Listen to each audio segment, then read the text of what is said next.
जो उसका बेसिक था उसके बारे में पढ़ लिया था। और आज हम लोग सिर्फ क्वेश्चन करेंगे रेशियो प्रोपोर्शन पे बेस्ड।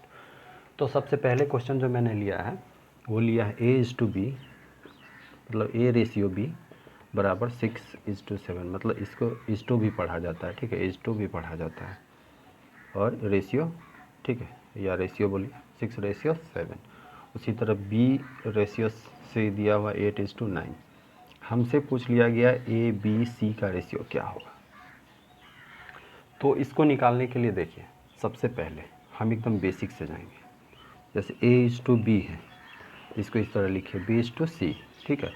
इसको इससे मल्टीप्लाई करिए, इससे करिए, मतलब AB को A:B रेशियो लिखिए, B:B और B:C, इसको करिए, आपका आंसर यहीं पे आ जाएगा, ठीक है। तो ये हो गया हमारा एकदम बेसिक रूल। तो इसको हम अप्लाई करते हैं। इसको अप्लाई करेंगे कैसे, एक मिनट, इसको अप्लाई कैसे करेंगे देखिए। A:B मेरा 6:7 दिया हुआ है और वो 8:9 दिया हुआ है, B:C। अब देखिए इसको 8 छक्का 48, 7 8 56, 7 9 63, ये आ गया मेरा आंसर। देखिए ये मेरा आ गया। अगर आप बोलिएगा इसको और जल्दी बनाना है तो देखिए क्या करना है। इसको लिखिए 6:7, 8:9 लिख दीजिए, ठीक। उसके बाद क्या करना है आपको, इसका जो पड़ोसी है, मतलब 8 को ले यहाँ लिख देना है, 7 को यहाँ लिख देना है, और सबको क्या मल्टीप्लाई करना है, 8 छक्का 48, 7 8 56, 7 9 63, ये आपका आंसर आ गया। ये एक तरीका हो गया। अगर आपको याद रहे तो ठीक है, नहीं तो ये तरीका तो सबसे बेस्ट है, ये बेसिक और सबसे अच्छा तरीका है। चलिए, ये हमने पहला क्वेश्चन पे बात किया, अब सेकंड क्वेश्चन लेते हैं। अब इस क्वेश्चन को देखिए, ये क्वेश्चन ठीक, चलिए इस क्वेश्चन को हम लोग देख लेते हैं। ये क्वेश्चन क्या बोल रहा है आपको। तो ये क्वेश्चन आपको सीधा क्या बोल रहा है, what will be the fraction, मतलब फ्रैक्शन क्या होगा, ठीक। होज रेशियो विथ, इसका रेशियो किससे है, 1/27 से है, 1/27 is equal to the ratio of क्या है, 3/11 रेशियो 5/9। अब यहाँ पे हमको क्या करना है, इसका वैल्यू निकालना है, ठीक। इसको मान लेते हैं x, और अगर 1:2 लिखा हुआ है तो इसका मतलब 1/2 भी होता है, 1/2 भी होता है। ये क्लियर होना चाहिए। ये x हो गया। अब इसको हम 1 में लिखते हैं तो 1 × 27 लिखेंगे। उसी तरह इसको 3/11 × 5/9 लिखेंगे। इतना क्लियर होना चाहिए। अब देखिए 9×27 कट गया, तो x बराबर मेरा क्या आ जाएगा, 1/55। मेरा आंसर बन चुका है। एकदम बेसिक क्वेश्चन, अच्छा क्वेश्चन। चलिए अब क्वेश्चन नंबर 3 लेते हैं। चलिए अब इस क्वेश्चन को हम लोग ध्यान से देखते हैं। ये क्वेश्चन क्या बोल रहा है, सम ऑफ द टू नंबर, मतलब मान लेते हैं कोई नंबर x होगा, दो नंबर y होगा, sum of the two number is 40, ठीक। एक बात हो गया। और दूसरा बात, difference of the number x - y 4 दिया हुआ। तो पूछ लिया है what is the ratio of the number, मतलब x रेशियो y क्या होगा, हमसे यही पूछा गया। बस यहाँ से सॉल्व कर लीजिए, काट दीजिए। 2x बराबर 44, मतलब x बराबर 22, यहाँ से निकल गया 22, x बराबर 22 आ गया मेरा। अब हमको y फाइंड करना है, तो y इसमें फर्स्ट इक्वेशन में डाल दीजिए, इसको इक्वेशन 1, इक्वेशन 2 मानिए। x को फर्स्ट इक्वेशन में डाल लीजिए, तो y बराबर क्या हो जाएगा आपका 18, 2 11, 2 9 18, 11:9, आपका बी आंसर हो गया। बहुत बेसिक क्वेश्चन था, आसान क्वेश्चन था। अब हम धीरे धीरे और लेवल को ऊपर उठाते हैं। चलिए क्वेश्चन नंबर 4 को देखते हैं। देखिए इस क्वेश्चन को ध्यान से देखिए, ये क्वेश्चन क्या बोल रहा है। क्वेश्चन थोड़ा बड़ा दिख रहा है, लेकिन क्वेश्चन में कुछ है, ऐसा नहीं कि नहीं है, ऐसा नहीं बोलेंगे कुछ नहीं है। तो इसमें थोड़ा थोड़ा चीज़ है, कुछ बेसिक चीज़ सब है। तो इधर क्वेश्चन है, ये सब आपका ऑप्शन है। सबसे पहले देखिए 3115 रुपया है, कितना रुपया, 3115। किसके किसके बीच में बांटा जाता है, ए बी और सी के बीच में बांटा जाता है such that if we deduct, मतलब डिडक्ट मतलब क्या, घटा देना, कम कर देना, कम कर दिया जाता है। ए से 25 रुपया कम किया जाता है, बी से 28 रुपया कम किया जाता है और सी से 1 मिनट 52 रुपये, 52 होगा, 52 इससे 52 रुपया कम किया जाता है। 52 रुपया क्या डिडक्ट किया जाता है। तो फ्रॉम देयर शेयर, तो नया रेशियो जो होगा, the ratio of the remaining, जो बच जाएगा, अब जो नया रेशियो बनेगा ए बी सी का जो नया रेशियो बनेगा वो क्या होगा, 8:50:20, ये न्यू रेशियो हो गया, न्यू रेशियो, ये नया रेशियो हो गया।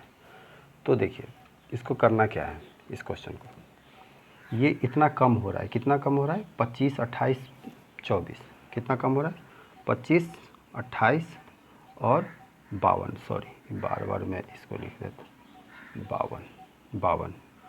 52 क्या हो रहा है, कम हो रहा है। तो करना क्या है, इतना कम हो रहा है तो पहले ही कम कर देते हैं, इसको सीधे इसमें से कम कर देते हैं।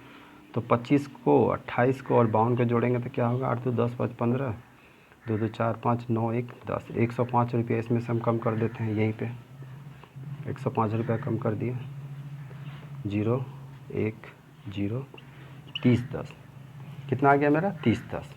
ये नया वाला जो है घट के तो इतना ही बचा ना, 30 10, ये इसके बराबर हो जाएगा। तो अब हम क्या करते हैं, रेशियो को x मान लेते हैं, तो बस सिंपल है, एक का आपका आसानी से निकल जाएगा। एक का जैसे निकालेंगे, ये देखिए जैसे करेंगे, आपको इसको निकालना है तो 8 बट टोटल को ऐड कर लीजिए, 15 20 35, 35 8 43 इंटू 30 10, घटेगा, काटिए इसको, कटेगा 7 बार में, हमको लगता है कट जाएगा, 3 7 21, हाँ 7 बार में कट जाएगा, 70 8 7 56, एक तो हो गया 560 रुपये, ठीक, 560 रुपया हो गया।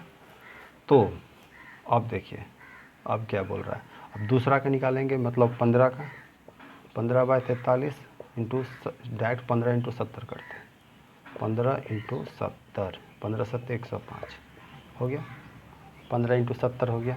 उसी तरह 15 इंटू 70 करिए, उसी तरह 20 इंटू 70 कर देते हैं, 7 दूना 1400। तो ये मेरा क्या हो गया, डिडक्टेड अमाउंट निकल गया। तो फाइंड द अमाउंट बोल रहा है, फाइंड द, यहाँ लिख लीजिए डिडक्टेड अमाउंट, जो बाकी जो बचेगा, फाइंड द जो बचा है उसका निकालना है, ठीक है। यहाँ पे यही क्वेश्चन था कि फाइंड द अमाउंट निकालना है। इसको अब जोड़िएगा तो देखिए 5 6 11, 5 4 9 1 10, 2 1 3, तो 30 10 इसके बराबर हो जाएगा। तो जो अब अमाउंट जो बटेगा आपस में वो 560 हो जाएगा, 1050 और 1400, आपका ऑप्शन ये सही हो जाएगा।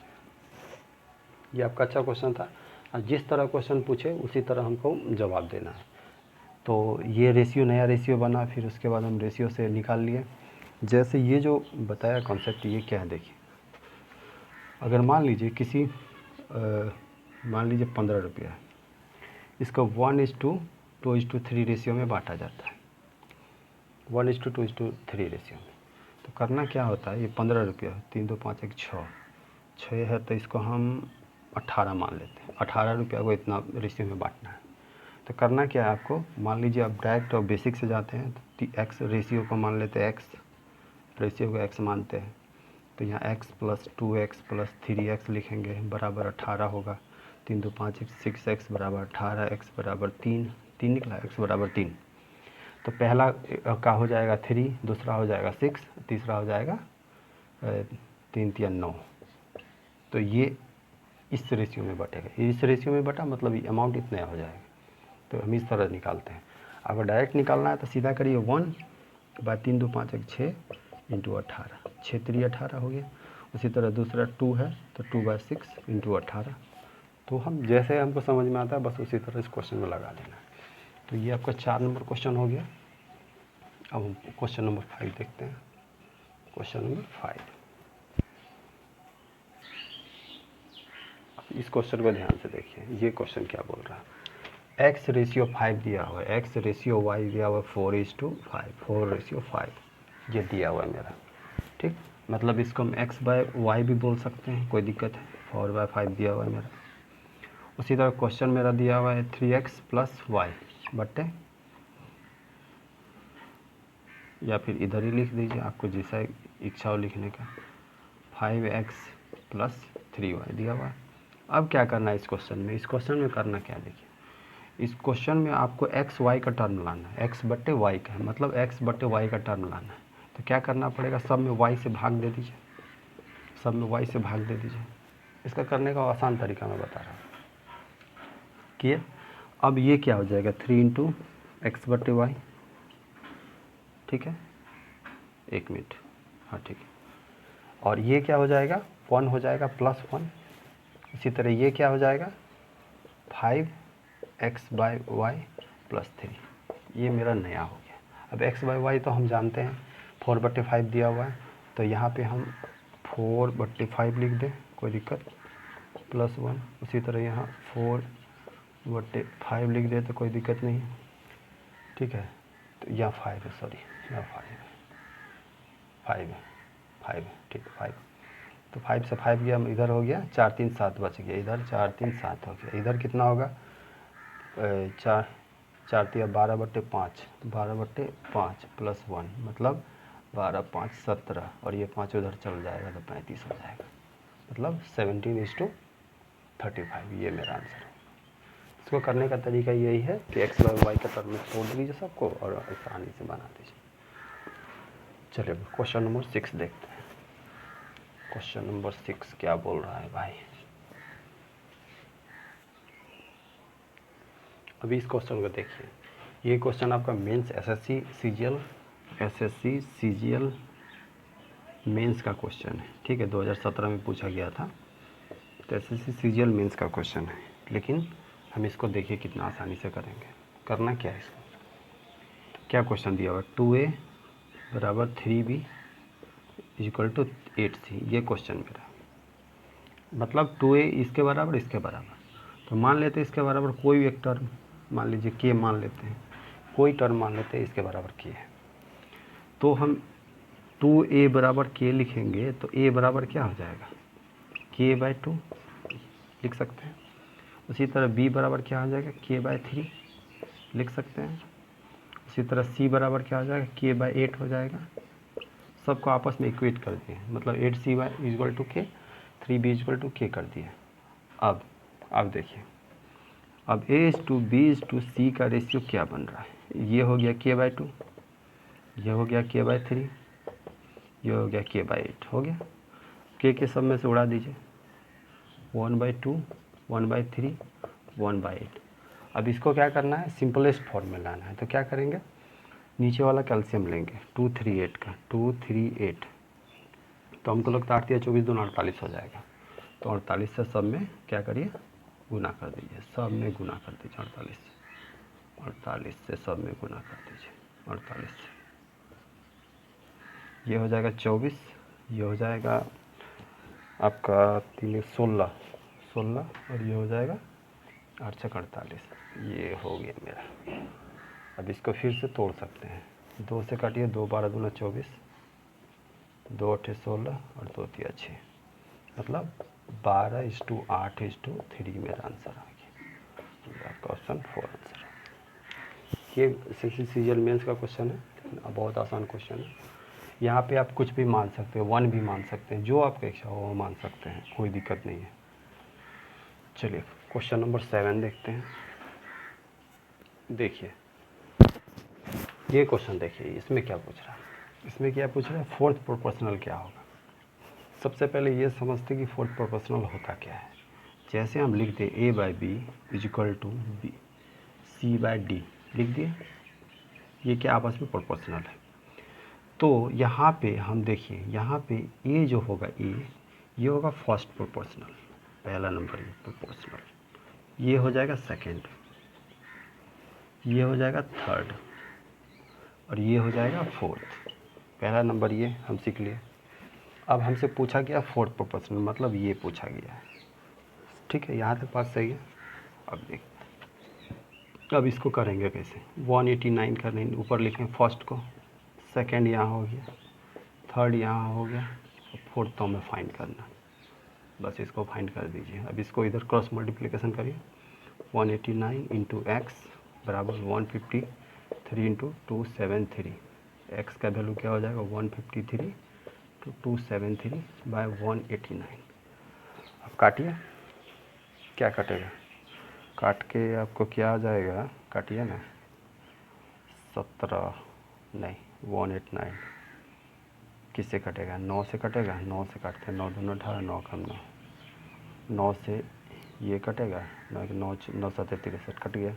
उसी तरह ये कटेगा 21 से, 21 से कम 21, 21 दिया 63, तो मतलब 17 इंटू 13 आ गया, 17 इंटू 13 आ गया।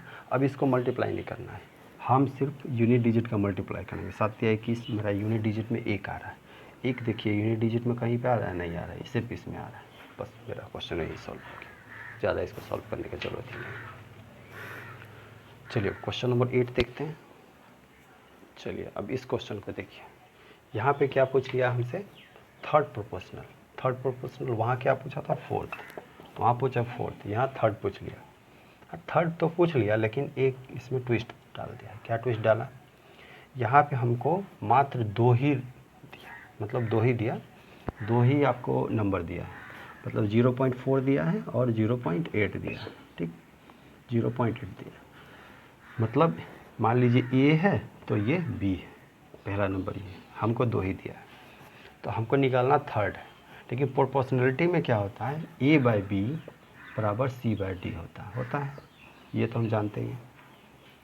तो ए बाई बी मतलब 4, इसको इस तरह लिख सकते हैं, सही है। यहाँ से मेरा क्या आ जाएगा, इसको हटा देते हैं, 4 दूना 8, पहले मैं बेसिक बता रहा हूँ, उसके बाद डायरेक्ट फॉर्मूला अप्लाई कर देंगे। तो 1/2 हो गया। अब हमको इधर भी 1/2 लाना है, पहला नंबर ये 1/2 लाना है। तो करना क्या है कि ये तो मान लीजिए कि 1/2 लाना है यहाँ भी, तो इसमें करना क्या होता है, ये जो टर्म है, ये टर्म इसको ऊपर ले जाइए, 2 ले जाइए ऊपर, नीचे ले जाइए 4, सिंपल सा चीज़ है, 4 ले जाइए। तो यहाँ क्या हो जाएगा, कहीं गलत हो रहा है क्या, नहीं सही है, नहीं सही है, ये हो गया ये। तो यहाँ से कट के क्या आ जाएगा, 2 दूना 4, मतलब नीचे 2 आ जाएगा, ठीक है। 1 मिनट, तो देखिए हमको करना क्या है इसमें, इसके अनुसार हमको देखना है। जैसे यहाँ 4/8 हो गया, तो इधर भी हमको क्या लाना है, मान लीजिए इधर 4/8 है, तो यहाँ 8 अगर देंगे तो यहाँ क्या हो जाएगा, 8 दूना 16, ठीक है। ये मतलब बेसिक मैं बता रहा हूँ। तो ये एक 16 हो गया, ये 16 हो गया, तो इसको पॉइंट के टर्म में लिखेंगे तो 1/6 यहाँ से आएगा। लेकिन देखिए अब आपको करना क्या है, यहाँ पे हमको 2 ही टर्म दिया, तो करना क्या होता है, यहाँ पे ए बाई बी तो लिखा ही जाता है और बी बाय सी लिखा जाता है, पहला नंबर ये, क्योंकि आपस में जिसका रेशियो जो होगा इक्वल हो जाएगा। तो यहाँ से मेरा क्या आया, सी बराबर क्या आ जाता है, सी बराबर b² बाई ए, ये मेरा मेन फार्मूला है, इसको आप लोग याद करके रखिएगा, b² बाई ए, सी बराबर थर्ड प्रोपोर्शनलिटी निकालने के लिए। तो b² क्या हो जाएगा, 0.8 इंटू 0.8 बट्टे ए क्या हो जाएगा 0.4, इसको हटा देते हैं, इसको हटा देते हैं, नीचे 10 लिख देते हैं, इसको हटा देते हैं, 4 दूना 8, 8 दूना 16, मतलब 1.6, यहाँ से मेरा आंसर आ जाएगा, 1.6 आ गया। बस ये हो गया क्वेश्चन थर्ड प्रोपोर्शनलिटी के लिए। मेन आपको ये समझना है। देखिए अब यहाँ पे क्या पूछ लिया हमसे, मीन प्रोपोर्शनलिटी पूछ लिया, मीन क्या पूछ लिया, मीन प्रोपोर्शनलिटी। मीन का सीधा फॉर्मूला होता है, मीन प्रोपोर्शनलिटी का फॉर्मूला होता है रूट अंडर ए इंटू बी, रूट अंडर ए इंटू बी, ये तो मेरा फॉर्मूला हो गया। इससे अगर हम सॉल्व करते हैं डायरेक्ट तो देखिए क्या आएगा, 13 10 लिख दिए, 24/10 लिख दिया। अब देखिए यहाँ से क्या होता है, 35 135 इंटू 24, तो एक मिनट कहीं गलती हो रहा है क्या, 0.24, यहाँ 100 हो जाएगा, ठीक है, यहाँ 100 हो जाएगा। तो अगर काटते हैं इसको तो 5 दूना 10, 5 7 35, अब 5 दूना 10 कट गया, 2 से काट दीजिए 12, 2 दाएँ, ठीक है। 27 इंटू 12 आया, मतलब 9 इंटू 3 इंटू 4 लिख सकते हैं, बट्टे 100 लिख सकते हैं। अब रूट दिया हुआ है तो 9 का 3 लिख दिए, 2 3 का 3 लिख दिए, एक 4 का 2 लिख दिए, नीचे 10 का लिख दिए। 3 या 9 दूना 18, मतलब 1.8। यहाँ से मेरा आंसर आ गया। तो बात ये है कि मीन प्रोपोर्शनलिटी होता क्या है। देखिए अभी हम बात किए थे a बाई बी बराबर b बाय सी बात किए, ठीक है। तो यहाँ से अगर हम गुना करेंगे तो बी स्क्वायर बाय ए सी आएगा, और b बराबर क्या हो जाएगा, रूट अंडर ए सी। तो ये जो b है यही हमारा मीन प्रोपोर्शनल होता है, मीन प्रोपोर्शनलिटी होता है। ये क्लियर होना चाहिए ताकि हमको आगे क्वेश्चन बनाने में दिक्कत ना हो। चलिए नेक्स्ट क्वेश्चन देते हैं। देखिए अब इस क्वेश्चन को देखिए, ये थोड़ा अच्छा लेवल का क्वेश्चन है। तो इस क्वेश्चन में क्या पूछा गया है, ए बी सी क्या है, पॉजिटिव इंटीजर है।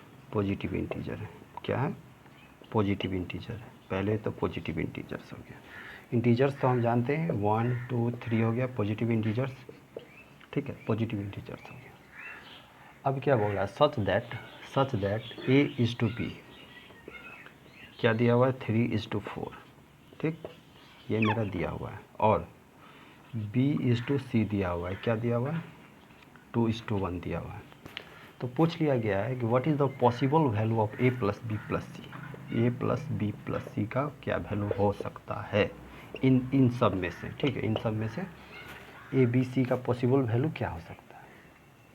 तो इसको कैसे करेंगे, देखिए ए बी का बी सी का रेशियो दिया हुआ है, तो हम क्या करते हैं, पहले ए बी और सी का रेशियो निकाल लेते हैं। यहाँ से रेशियो निकल जाएगा, 3:4 है और 2:1 है। यहाँ से रेशियो निकाल लीजिए, रेशियो निकालना हम जानते हैं, 3 दूना 6, 4 दूना 8 और 4, ये मेरा रेशियो निकल गया। अगर इसको और ब्रेक करें, 2 3 6, 2 चौक 8, 2 दूना 4, मतलब 3:4:2 के रेशियो में बट गया। ए बी सी का रेशियो आ गया। अब क्या करिए, ए बी सी का आ गया, मतलब 4 3 7 2 9, जो भी मतलब ए प्लस बी प्लस सी का होगा वो 9 से डिविजिबल होना चाहिए। तो 9 से ये डिविजिबल है, 9 दूना 18 नहीं, ये 9 दूना 18 ये भी नहीं, 9 दूना 18 9 3 27 ये है, ये देखिए ये भी नहीं, मतलब हमारा आंसर आ गया 207 का। जो भी इसमें नंबर होगा 9 से डिविजिबल होना चाहिए, क्योंकि ए प्लस बी प्लस सी का रेशियो 9 आ रहा है। बस क्वेश्चन यहीं पे ख़त्म हो गया। चलिए इस क्वेश्चन को ध्यान से देखिए, ये क्वेश्चन क्या बोल रहा है, the monthly salary of A and B. A B का मंथली सैलरी दिया हुआ है, ए बी का मंथली सैलरी कितना रेशियो में, 5:6 रेशियो। पहला बात ये हो गया। If both get increment, increment मतलब क्या, बढ़ना, इंक्रीमेंट क्या, बढ़ गया, सैलरी कितना बढ़ गया, 2000 रुपया, दोनों का बढ़ गया 2000 रुपया। इसको हम अगर इस तरह लिख ले 5x/6x, कोई दिक्कत है, दोनों का अगर 2000 रुपया हम क्या करते हैं, बढ़ा देते हैं, बढ़ा दिया तो न्यू रेशियो क्या हो जाएगा, 11:13 हो जाएगा। ये मेरा इक्वेशन बन गया। अब यहाँ से आप क्वेश्चन आराम से बना सकते हैं। न्यू सैलरी क्या हो जाएगा, देखिए 13×5 = 65x प्लस 13 दूना 26,000, 66x प्लस यहाँ तो 22,000, यहाँ से घट जाएगा, इधर x बचेगा और इधर क्या बचेगा, 4000। ये मेरा x का वैल्यू आ गया। x का वैल्यू आ गया, मतलब a का वैल्यू 4 5 20,000, a का वैल्यू ये होगा ना 5x, मतलब 5 का 20,000। तो 20,000 हमारा आ गया, तो हम 20,000 को टिक लगा देंगे, हमारा क्वेश्चन गलत हो जाएगा। क्या गलत, क्यों गलत होगा, क्वेश्चन में क्या पूछा गया, what is the new salary, नया सैलरी। पहले 20,000 सैलरी था, अब जो है 2,000 इसमें क्या होता है, ऐड हो जाता है, मतलब हमारा 22,000 रुपया सैलरी हो गया। अब नया सैलरी कितना हो गया, 22,000। तो हमारा ये ऑप्शन गलत होगा, जानबूझ के इसको फर्स्ट ऑप्शन में डालता है आपको गलती करने के लिए। तो हमारा 22,000 आंसर आ गया। चलिए, तो रेशियो प्रोपोर्शनल पे अच्छे क्वेश्चन भी हो गया और बेसिक क्वेश्चन भी हो गए। तो अब हम बात करेंगे आपका time and work chapter start करेंगे। उसके बाद टाइम एंड डिस्टेंस, उसके बाद आपका मिक्सचर एलिगेशन, उसके बाद आपका पाइप एंड सिस्टम। इस तरह से हमारा जो है सिलसिला चलते रहेगा। Thank you for watching.